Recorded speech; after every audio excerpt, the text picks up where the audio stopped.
right, so welcome to another deep dive, everyone. Today we are going to be tackling kind of a potential shakeup in Canada's express entry system. It's the possible removal of bonus points for labor market impact assessments, or as they're more commonly known, LMIAs. Right.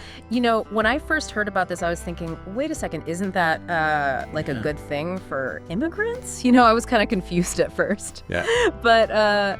But we're going to be looking at some of the surprising twists and turns that this is going to have, and we're going to be getting some of our insights from a video on YouTube from Canada Immigration. Yeah, you know, it's really fascinating how this seemingly straightforward change has sparked a lot of debate and discussion. Absolutely. I mean, like everybody's talking about this. So to really grasp the potential impact, we need to kind of like rewind a bit and think about what an LMIA even is. Like, what's an LMIA? So an LMIA is basically a document that gives Canadian employers the right to hire foreign workers. Yeah. When they can't find Canadians to fill that role. Right. And it's been, you know, a pretty big part of the immigration system. Yeah.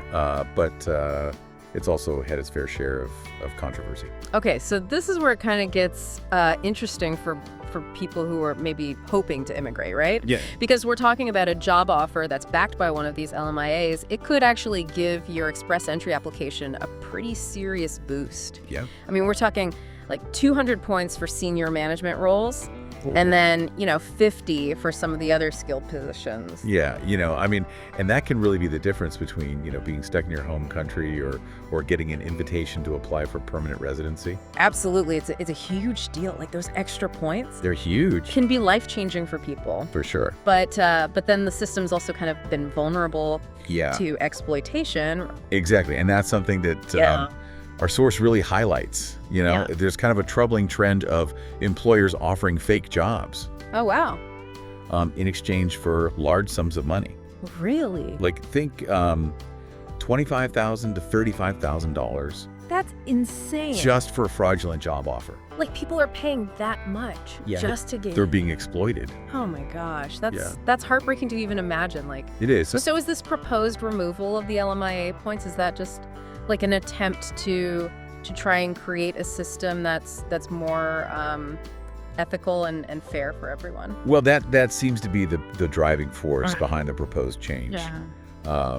You know, it's really about making sure that candidates are assessed based on their actual qualifications and experience, not just because they managed to secure a job offer. Right, especially if that job offer was obtained through some kind of unethical means. Yeah, so instead of, you know, focusing on these potentially manipulated job offers, it shifts the focus onto the skills and the talents that individuals already have. So we're moving away from a system where it's like, how much can you pay to get a job? Exactly. So what are the skills you actually bring to the table? Exactly. It's leveling the playing field. Okay. Making things a lot more transparent. Yeah. For everybody. But this isn't, it's not without its critics, right? Yeah, absolutely not. Like, there are lots of people who are worried about this change. Who are saying that removing those LMIA points could actually disadvantage certain groups. Okay. So, you know, you think about people who are in high demand sectors where it's hard to find Canadians to fill the roles. I see. That's where it could have a negative impact. Wow, it's a very complex issue. Yeah. With lots of potential ripple effects. That's a really great point, and it kind of raises a lot of questions for me, right? Yeah. Like, could this shift in policy, could this actually hinder some of these industries while trying to create a more balanced system overall? And what about, you know, we were just talking about how important those LMIA points are. Yeah. What about the people who have been working so hard towards securing a job offer that is backed by an LMIA? Yeah. Where does this change leave them? That's a great question, and these are the kinds of things that we really have to unpack and explore further. I'm already like, my head is spinning just thinking about all of this. Absolutely. It's like, it's not just about removing some points on a piece of paper. This is like, it's people's lives. Exactly. It's industries, It's Canada's reputation as a welcoming destination for skilled immigrants. It touches on so many things. It does. Economics, ethics, the future of a nation. It really is. And that's what makes this such a fascinating. I know, it's a great deep dive. Deep dive, All right, well, we're going to take a quick break and we'll be right back to continue unpacking this. Sounds good. Okay, so we're back and we've already uncovered like so much about this potential change to express entry.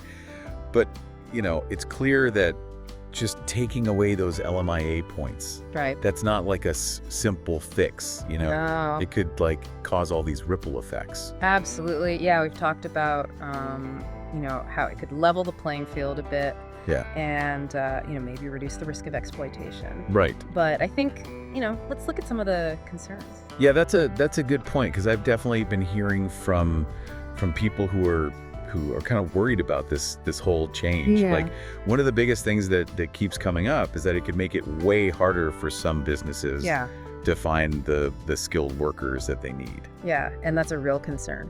Especially for industries where there are already labor shortages, right? Right. Like, if employers can't count on those extra LMIA points to attract foreign workers, they might, have a real tough time filling those positions. So then how do we balance those two things? Like, how do we protect people who are coming to Canada from being exploited, but then also making sure that the Canadian businesses have the people that they need? Yeah, I mean, and that's the tricky thing. Yeah.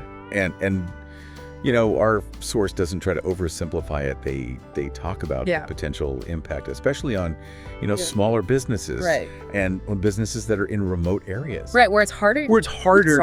To attract Canadian workers. Exactly. So, they were relying on that LMIA system to fill those gaps. And even though it had problems, even though it wasn't perfect, it was kind of working. It was a system that was in place. Yeah, it makes me wonder then about the long-term effects, right? Yeah. Like, what if this change, even though they're trying to do good, what if it accidentally ends up hurting certain sectors, or even like, I don't know, stopping economic growth in some areas? Yeah, these are valid questions. Yeah. And I think these are the things that policymakers really need to think about and consider.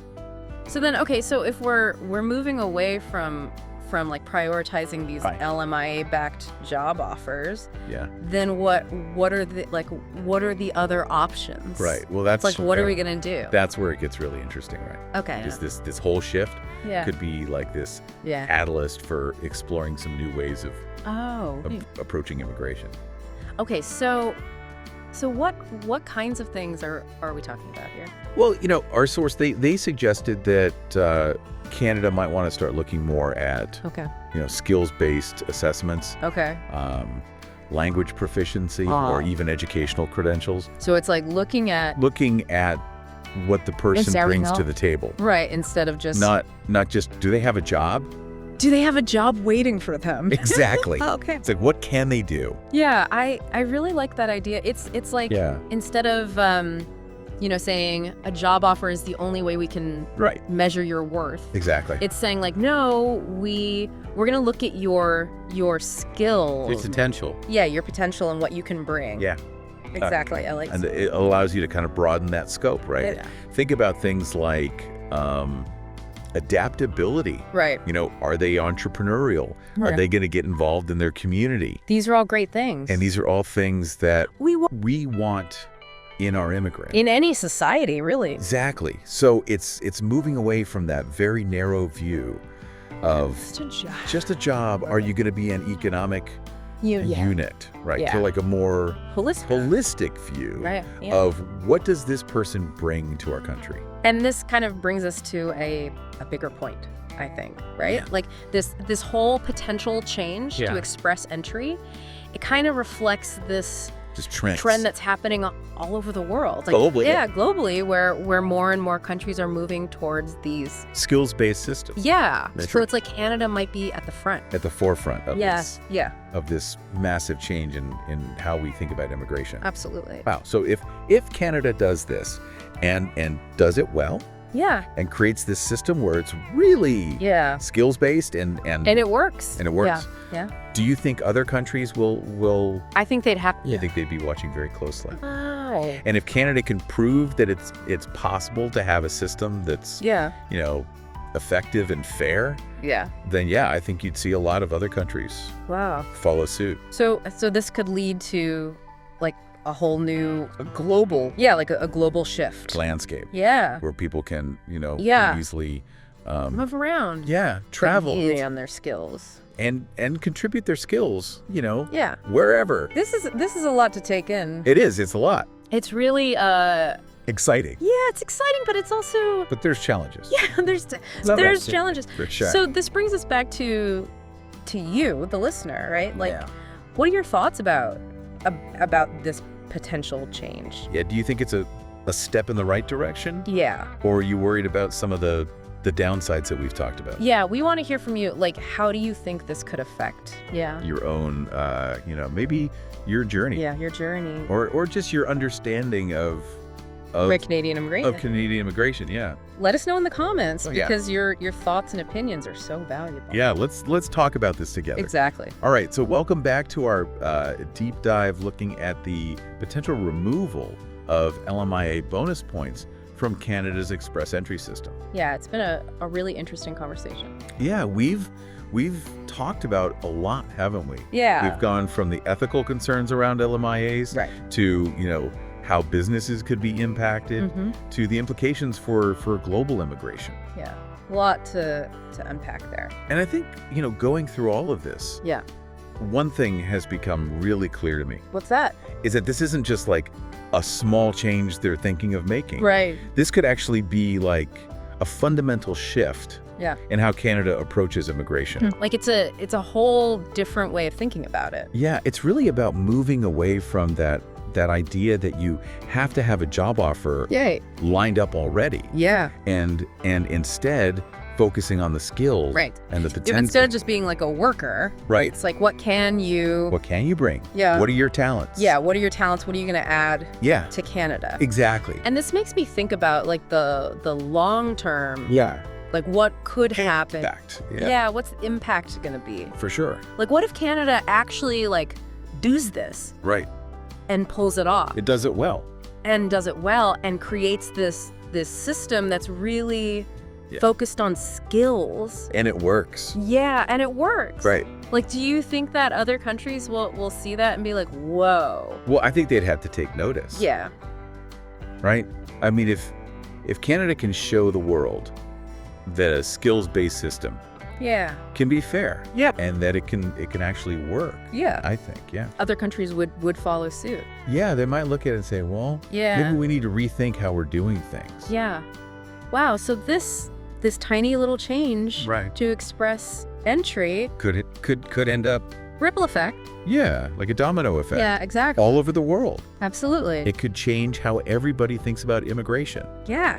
It's pretty amazing to think about. That is amazing. It's like, we could be on the verge of this. Like, This new era. yeah, like a whole new way of thinking about Yeah. people moving around the world. It's really exciting. It is exciting. Yeah. And it kind of brings us back to you, the listener. Right back to listener. Because at the end of the day, it's your lives Yeah. that are going to be impacted by this. Absolutely. So if you're thinking about coming to Canada, Yeah. you might have to kind of change your strategy. Yeah, and focus on those skills and getting Building those skills up. Yeah, building those skills, getting those qualifications. Yeah. But it's an opportunity, right? Huge opportunity. To really showcase what you can do. Yeah, what you can bring to Canada. Yeah. What your talents are. So it's a really fascinating time to be Absolutely. thinking about immigration. It's a really exciting time. And that's why I'm so glad we did this deep dive. Me too. It's been great. Because it's given us a chance to really explore this topic and think about all the different angles. But it's just the beginning, right? It is. Like there's still so much Yeah. to learn and talk about. So much more to come. So keep learning. Yeah. Stay informed. Yeah, stay informed and most importantly, Get involved in the conversation. yes, talk about it. Tell people what you think. Yeah. Because your voice Your voice matters. matters, that's right. And together, we can build a world that's more Welcoming. welcoming, equitable. where talent and opportunity Yeah. aren't limited by borders. I love that. Well, thank you so much for joining us for this deep dive, It's been a pleasure. and we will see you next time.